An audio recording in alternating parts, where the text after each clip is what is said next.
Catflap Chats. We are back again. I'm delighted to have Mr. Alix Popham here. So the way people would have heard you talking at the beginning going, who the hell is he talking to here?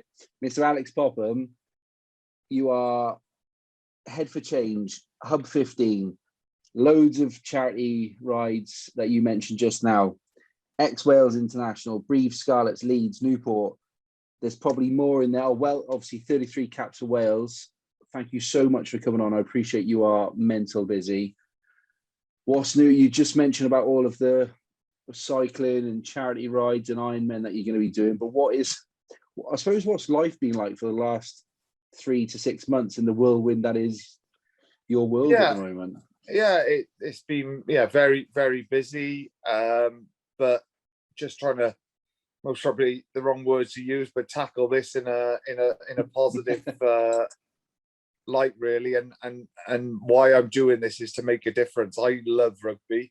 It's been my life since the age of 4, and I want it to carry on. But there's things definitely that can be done to make it safer, and 95% of those are Monday to Friday.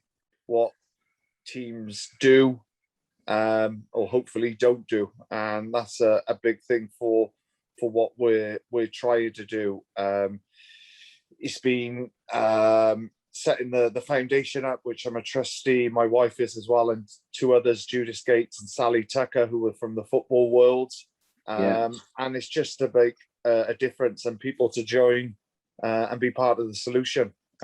We had our first fundraising event, which was carnage and one of the hardest things I've ever done. 24 hours on a static bike in March, the Rugby Ride Challenge on Zwift. So in the middle of lockdown, we raised £58,000, and it's much needed funds, because when I had my diagnosis, there was nothing out there in support really for a 40-year-old who's been diagnosed with early onset dementia and probable CTE. So that's why it was set up. No information about how you tell teenage kids that news. And that's where the idea and why we have to set this up, because unfortunately there's a lot of boys and families struggling. When I started being tested, there was around 12-15 players. Now there's over 300 in the UK. About 40 of those, 45 have been fully diagnosed. About 50-60 more are going through testing at the moment, and then the rest are waiting to be tested. It's going live in France in a couple of weeks, a month's time. So there'll be more players coming forward and wanting to be tested who are struggling at home. About 100 in Australia, 50-60 in New Zealand. And it's really just the tip of the iceberg. So this is why Head for Change was set up, to be able to support them, the families, the kids in this difficult time. And then separate to that, I come up with the idea and put together a lobby group called Progressive Rugby. We're sitting down with World Rugby next week, the start of June, the first week of June, and we're presenting to them the 6 changes we want to make to the game to make it safer. And some of the things all of them are no-brainers. They've got to take them, and other sports are doing them, and it's made a huge difference to those sports. So they've got to take their head out of the sand and act now, because there's boys now who are still doing too much contact during the week.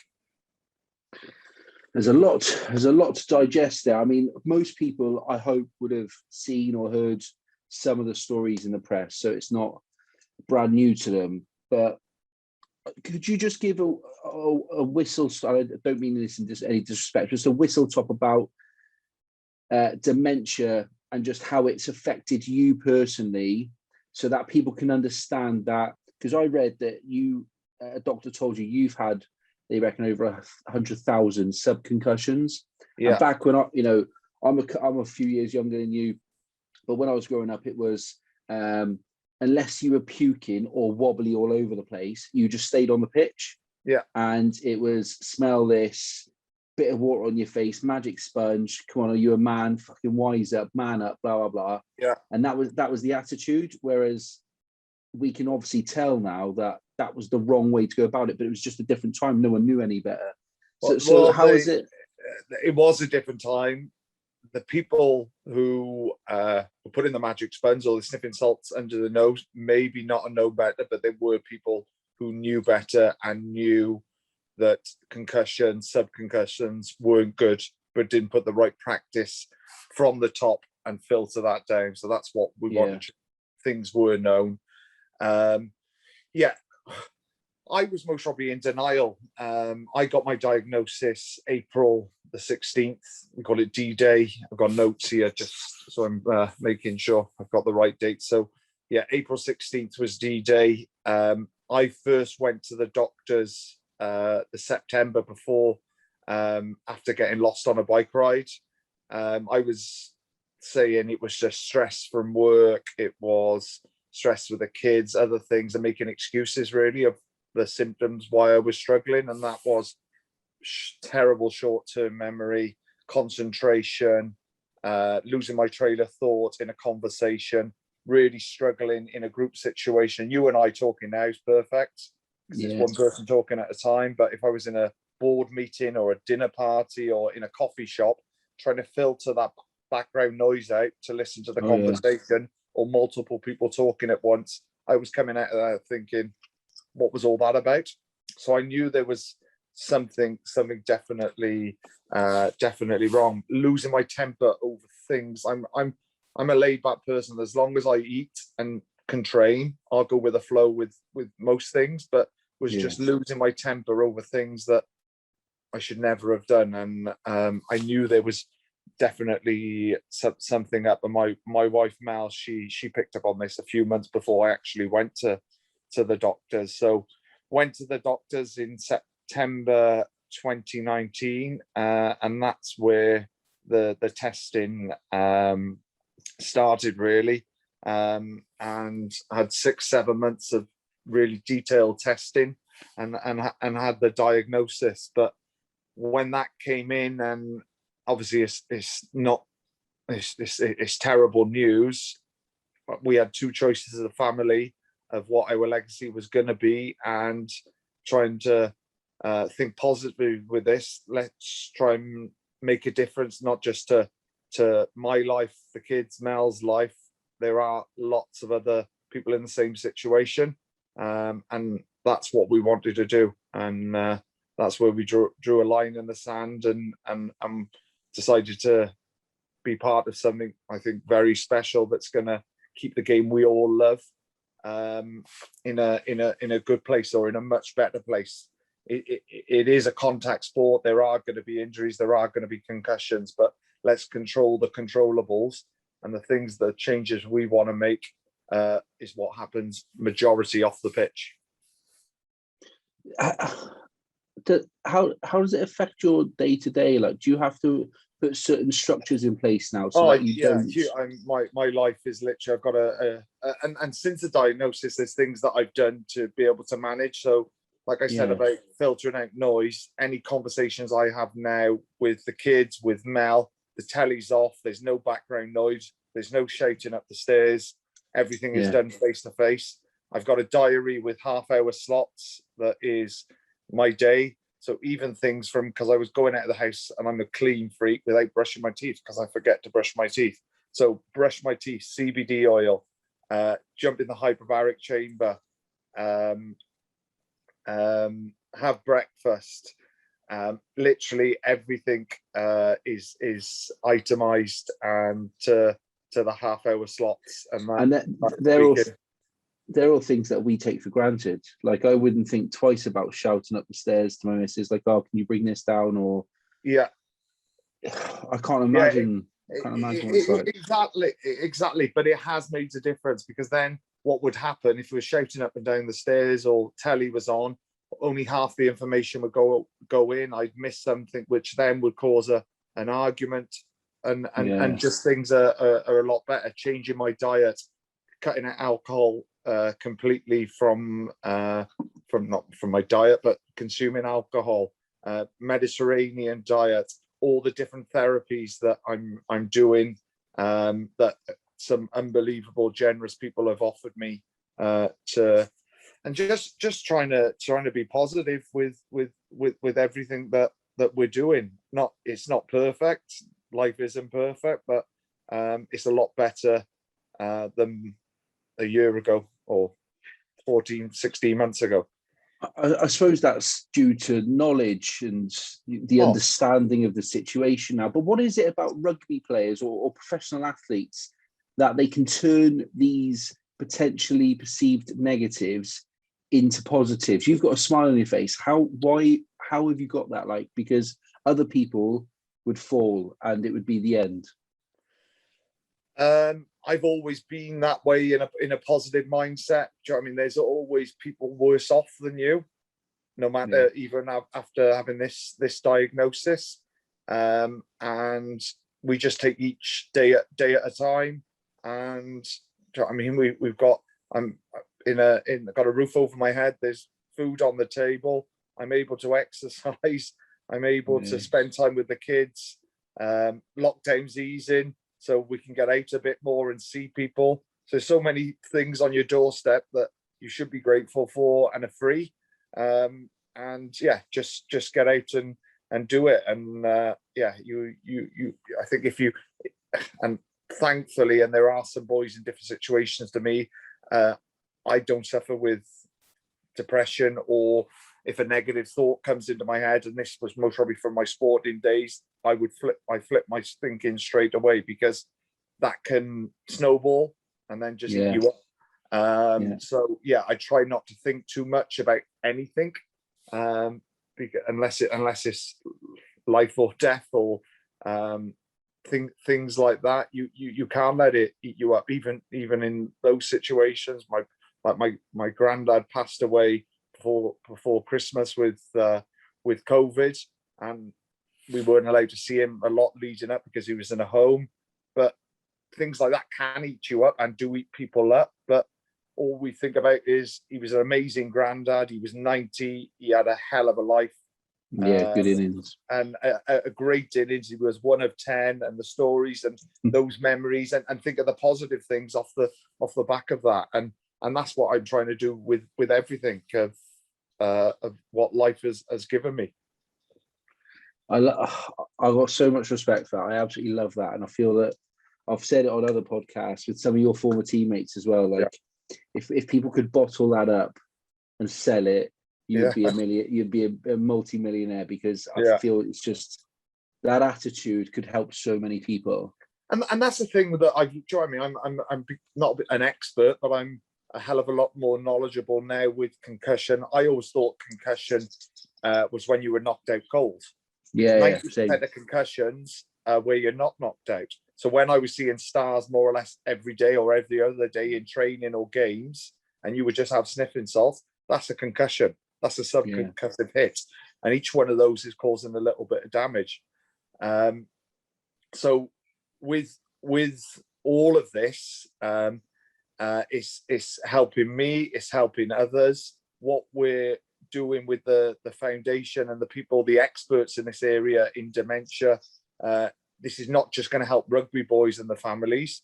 We now know you can future-proof your brain as somebody who doesn't do contact sport by doing 3 exercise sessions a week, eating healthily at the age of 60. With doing those 3 exercises a week for the duration of your life, you would have the brain health as a 45-year-olds, because dementia has become the biggest killer in the UK. And it's hugely around lack of education from people understanding that exercise is not just about having a good heart, it also affects your brain, and the blood flow and the oxygen going to the brain can help you in later life and keep dementia potentially away. I suppose it's one of those things, like, and this is ignorant on everyone's part. Like, I was ignorant to it before I started seeing it in the news over the last year, if it doesn't affect me, I suppose, as a society, I think we're like this a lot, especially when you see other stories in the news around, I don't know, Black Lives Matter or abroad at the moment. Yeah. You know, if it doesn't affect me, I don't need to know about it. And I suppose Yeah. dementia for me was always just one of those things where it's never happened in my family. Yeah. It's happened in people's families I know, but it was always someone older, and it was always someone who had had a great innings and was maybe a great granddad, great aunt, grandma, or something like that. So I was just like, well, I never understood it, but then I ignorantly never learnt about it either, I suppose. Yeah, and that's a massive, because you didn't learn about it. This is where I would love,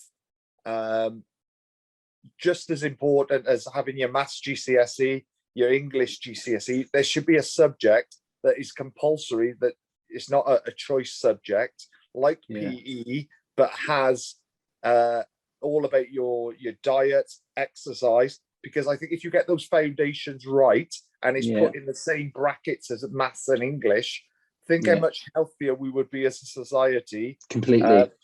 Because of understanding diet, understanding exercise, and how much that would save the NHS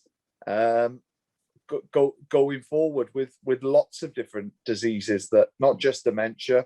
And that would be amazing with off a shit situation that I've been not dealt, but I've had, that a lot of positive comes off the back of it and helps so many more people.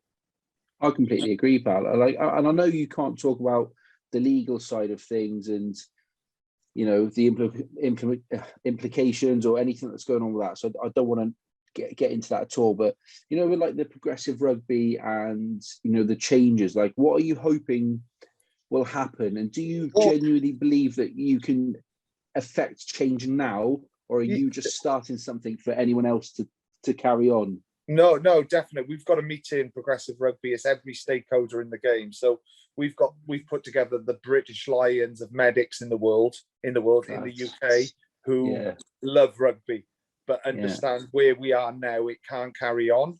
We've got school teachers from my old school, Basling, Mountbatten's involved, a lot of big rugby schools in England, headmasters, head of sports, referees, media, people from media, coaches, current players, ex-players, all part of this. And World Rugby agreed to meet with us about 6 weeks ago. We've gone away now and worked in subgroups on each of the 6 points that we want to change in the game to make it safer. And we're going to be presenting to World Rugby on the 1st of June. But some of them, as I said before, are no-brainers. The NFL 11 years ago reduced the amount of contact players do. So an American football player with games, with getting to the playoffs, with contact in training, is involved between 30 and 40 days of contact per year. Current rugby players who I'm speaking to are still doing 4 sessions of rugby a week. With games, they're doing 220 to 240 days of contact a year, which is crazy. There was a there was a documentary on the BBC on Monday night on concussion, and they had the NFL Players Union representative who fought hard for reducing the amount of contact those players do in training. And they've worked out, with these reductions in contact in training, a player would have 70,000 less hits to the head during his career. 70,000. That's huge. So I had over 100,000 hits during my career. So if they'd done this when I was playing, I would have only had 30,000. And if we said this to my neurologist, so would I be in the same position as I am now with 70,000 less hits? He said, well, you've answered your own question. Most probably not. So that's one of the things we want to be brought in for next season, that training is governed, because it's in some clubs are really good. They hardly do any contacting. But it's not the same across the board.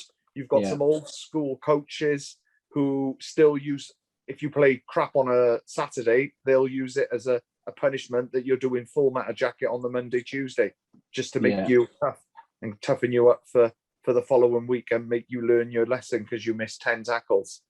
So that's one thing that we want to bring in. We want the return to play after a concussion increased from, it used to be 21 days, and it got put to 6 days in 2010, 2011. And there was no science behind why it was put to 6 days.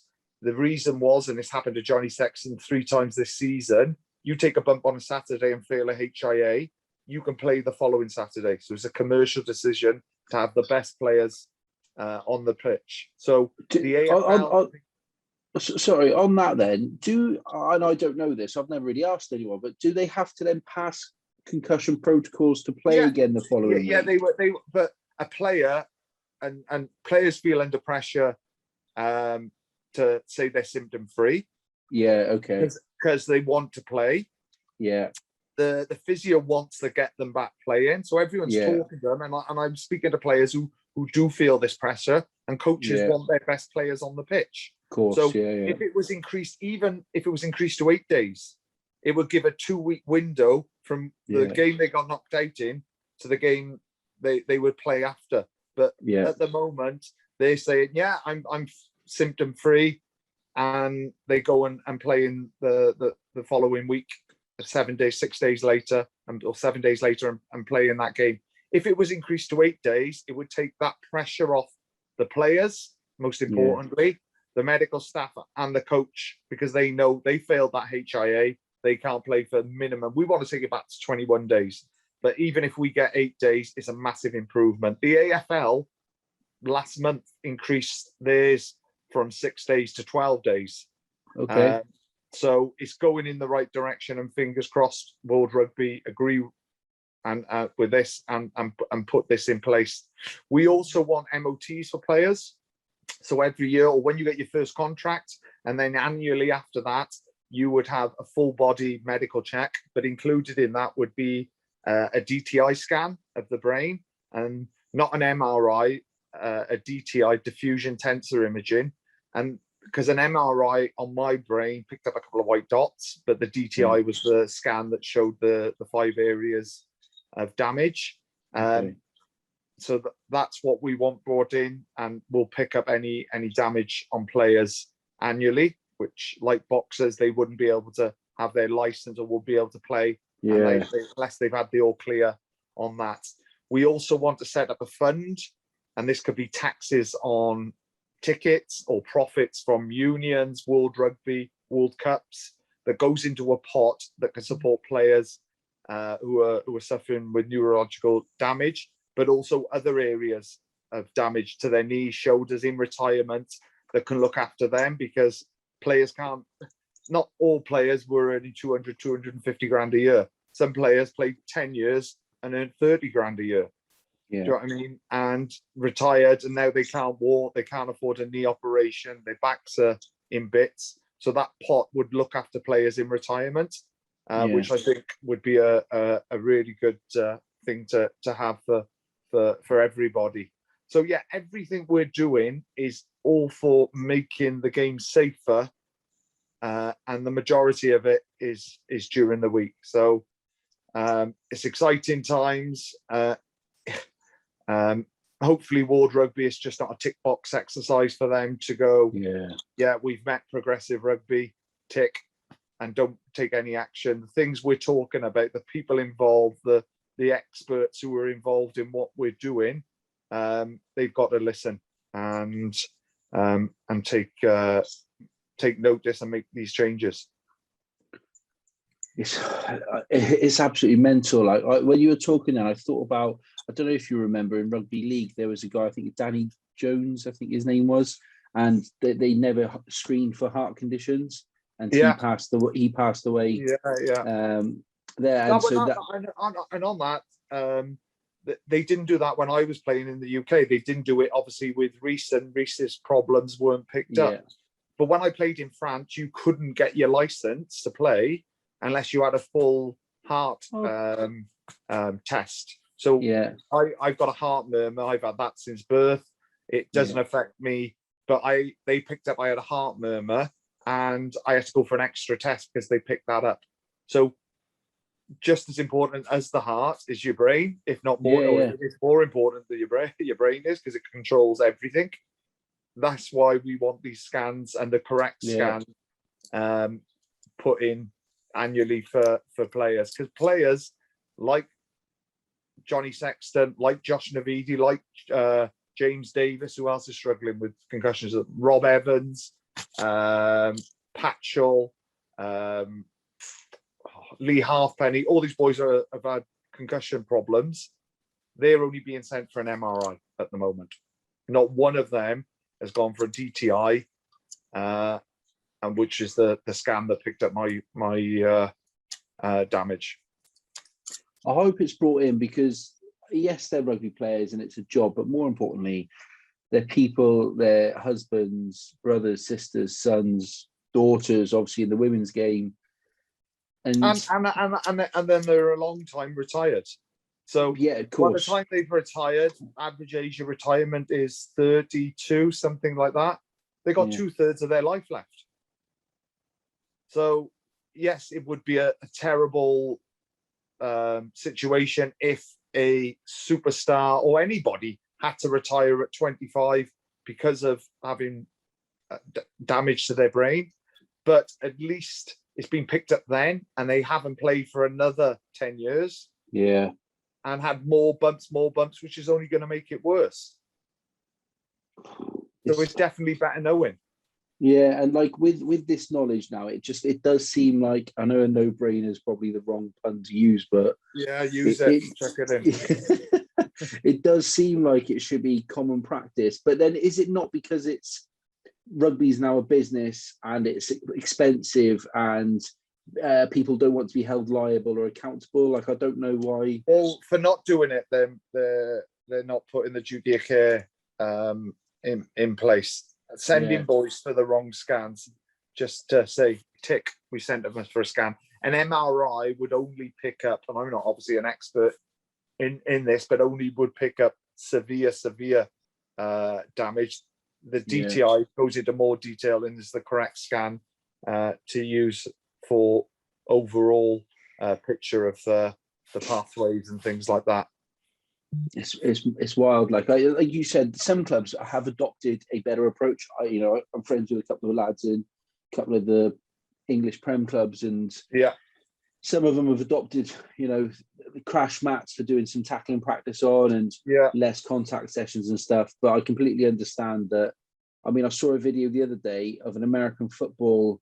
It was two kids basically running around, basically headbutting each other with helmets on. Like, I don't know what part of fun that is, because when I was growing up, I was always taught it's about fun and have fun, chuck a ball around. And then as I got a bit older and a bit bigger, it was smash him. He's making you look like a mug, so you've got to win the collision. Yeah. Like, I don't know, man. And the pressure put on players with regards to, like, when I was young, it was the game in mini rugby, in junior rugby, and it was fun. It was free flowing, but I'm not involved massively now in coaching, but I'm not involved in coaching, but speaking to other boys who still are with their kids in mini rugby, they've got kids doing defensive, like Sean Edward drills, who are 9-10-year-olds up and using that blitz defense, and I'm just thinking, this is not what rugby is, because rugby used to be a game of evasion with contact. Now it's a game of contact with some evasion. Do you know what I mean? There's simple other rule changes. The one is the use of subs.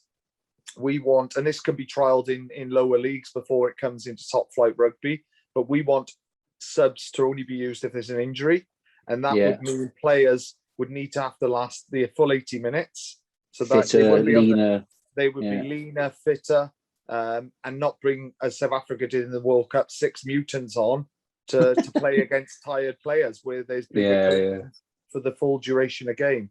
If tired players are playing against tired players, there's going to be more gaps, there's going to be more tries, there's going to be more enjoyable to watch. The other one that I would love to come in, and it's not part of progressive rugby's six changes, is if the ball, or when the ball is at the back of the ruck, they've got to play it straight away.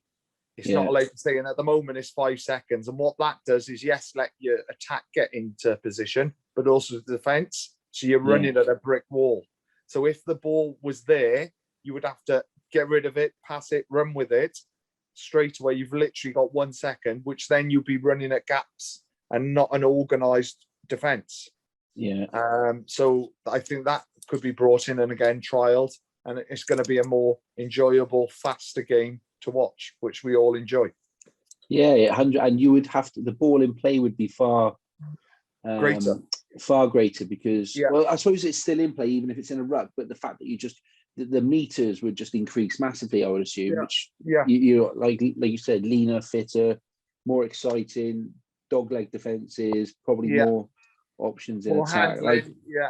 No, exactly. And that would then get players to read the picture, what's in front of you. Because at the moment, it's like rugby league, it's like American football. It's literally boom, boom, boom. Yeah. But if you don't know what the picture's like in front of you, because that picture is changing all the time because defenses are not organised, then it's is it on catchphrase? Say what you see. Do you know what I mean? You would have to play what you see, because every contact would be different, because they would be all over the shop. And I do think some of the art of that is gone sometimes, but it's refreshing to see the likes of Jared Evans, Marcus Smith, Joe Simmons at Exeter last night. You know, seeing those gaps and just bang, I'm gone, and not there would be a structure. And hopefully, from having that rule brought in, that there would be a lot more players coming and shining, and the games would be a lot higher scoring, which would sell the game commercially. Then more sponsors would want to get involved. It'd be thriving. But then I'm going to play devil's advocate here. I know that when there's a massive hit or a huge collision, people get excited about it, and on the pitch you can't tell me that, because that's the only thing for people to get excited about now. Maybe because it's so stop-start, it's so regimented, it's so orchestrated. People would rather see Shane Williams type players dancing through people and thinking, "Wow, what a try!" Than a big hit. But then, as a player, when you were playing, you know, the first one that's come to my mind is Jerry Collins on Colin Jarvis, right?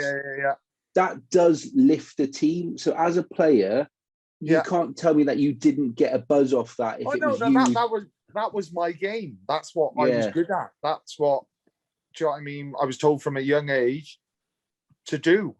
That would still go on, but it wouldn't just be that over and over and over again. It would be mixed up with dancing feet, with people running more in space.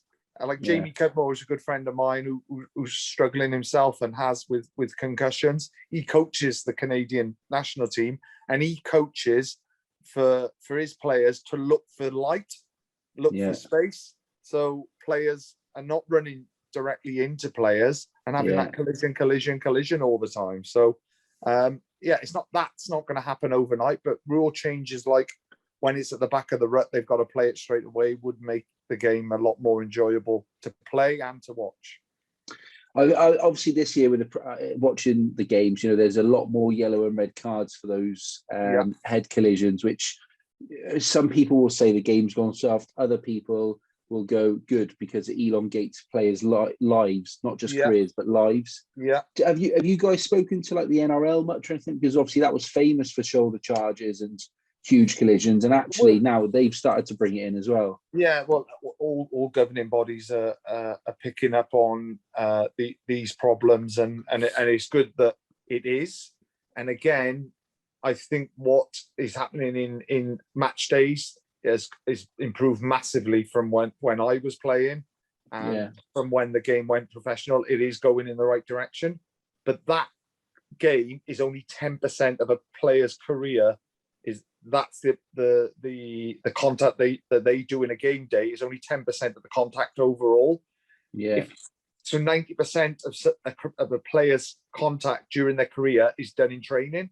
So training, a lot of it, is a lot of Wild West. There's no referees. There's players who want to be in your position, giving you cheap shots, which in a game would have been a red card. Yeah. So you're having those hits off the ball in training. Training's harder than playing because they want to toughen you up at the moment, toughen you up so you find a game easy. So if we get these things right and reduce the amount of contact, it's just going to reduce the overall exposure for every player involved.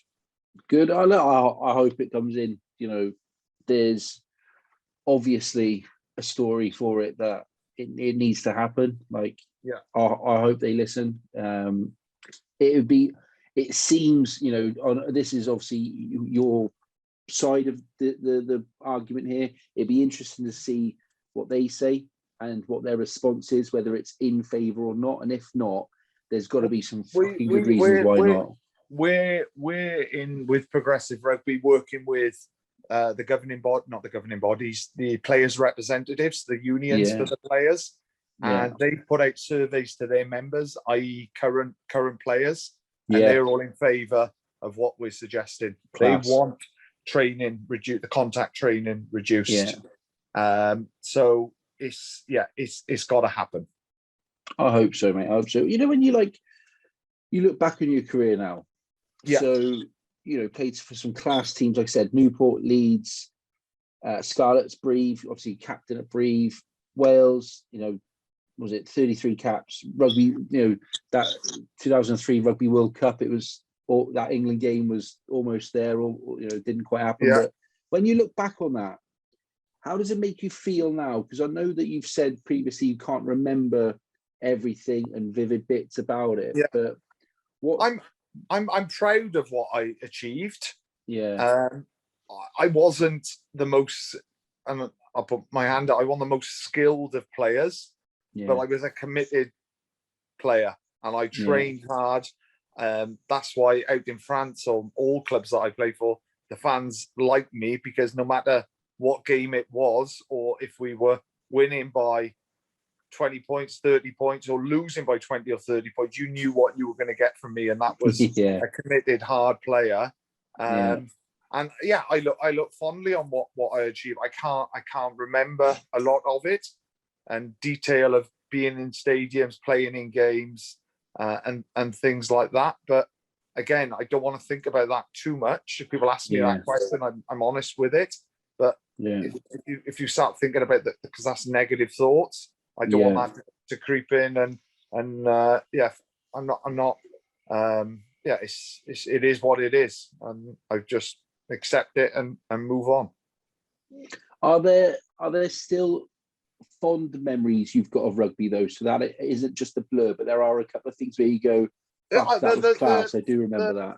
The fond memories, or do you know what I mean? And this is why I'm cycling now, and I the banter with the boys, and those friendships that you've got, and from each club or team that I played in, there's 2 or 3 boys that you click with, and you're friends with for life. But then outside that, there's other boys that you wouldn't have seen for 10 years, but you see in a restaurant, or you see out on a night out or something like that, and it was as if you were in the changing room the day before, and you just kick back off of where you left off.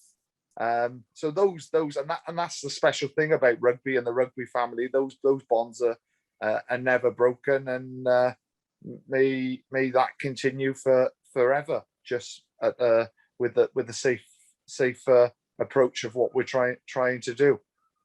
I mean, what would you say rugby's given you over your career, and even after your career? Like, what's it given you?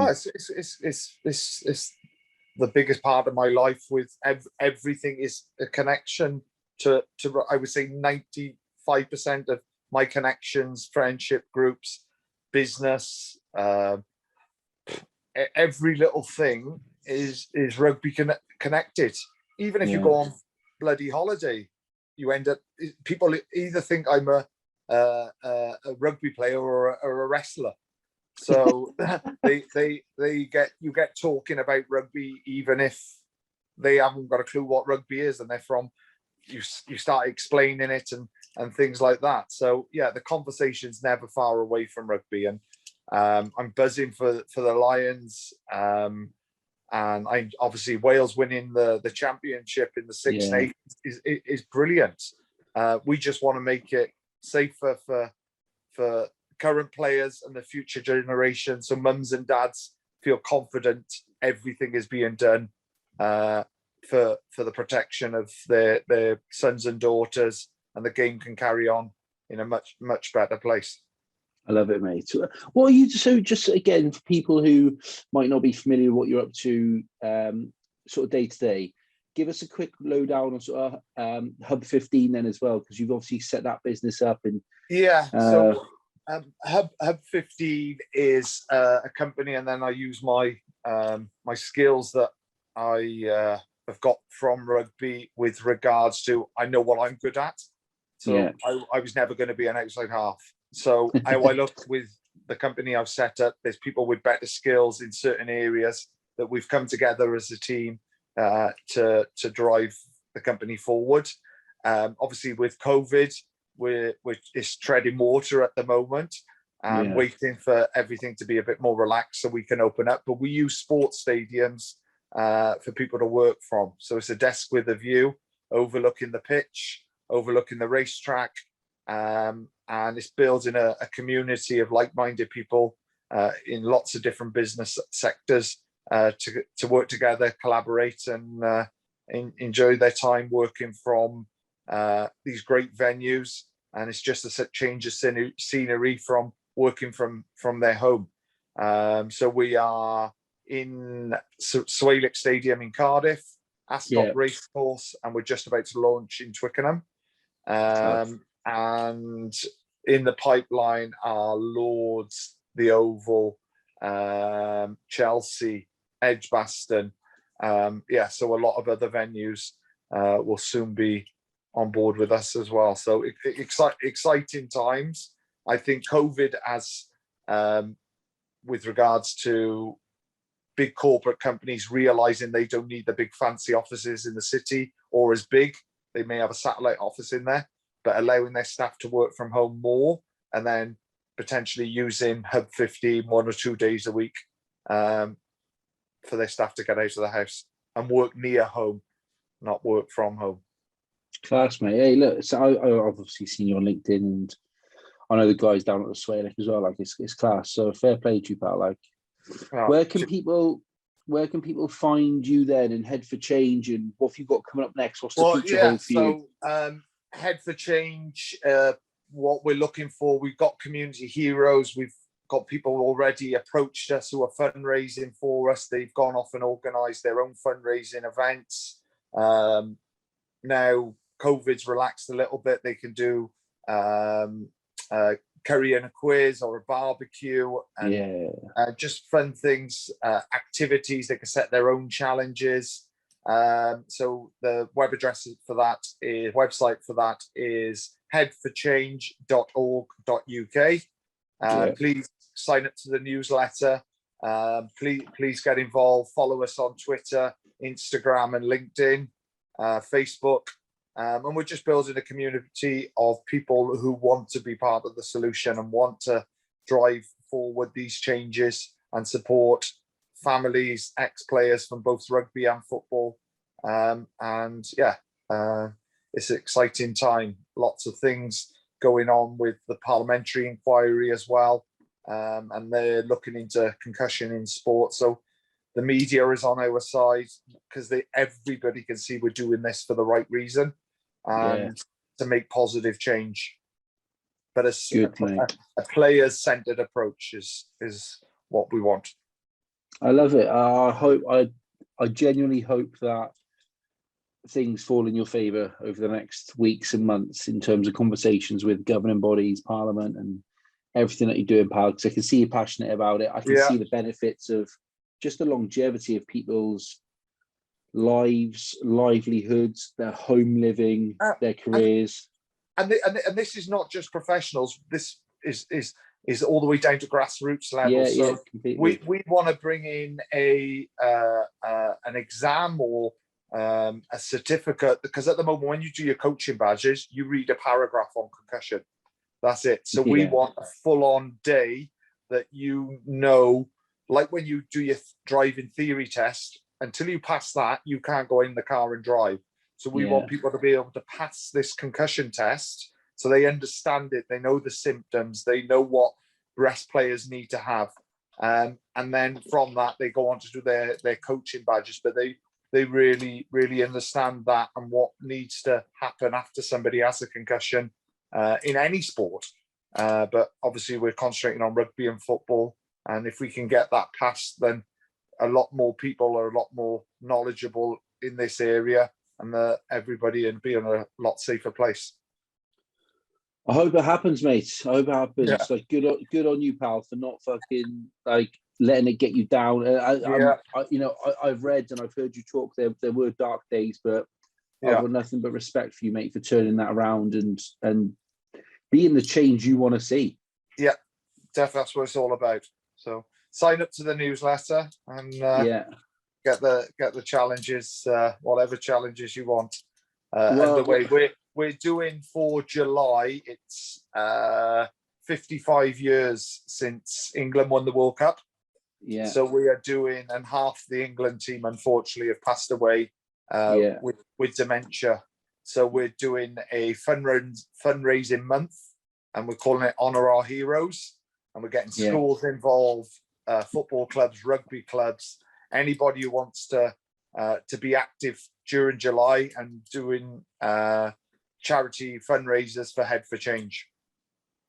Class. We'll tag all that in as well. Like, just on socials, like, do you get much heat? You know, do you get idiots saying, "Oh, you know, just man up" or anything like that? Or there's been very, very small amount of people. Not really. A lot of them there's hardly any of them are just uneducated in this area.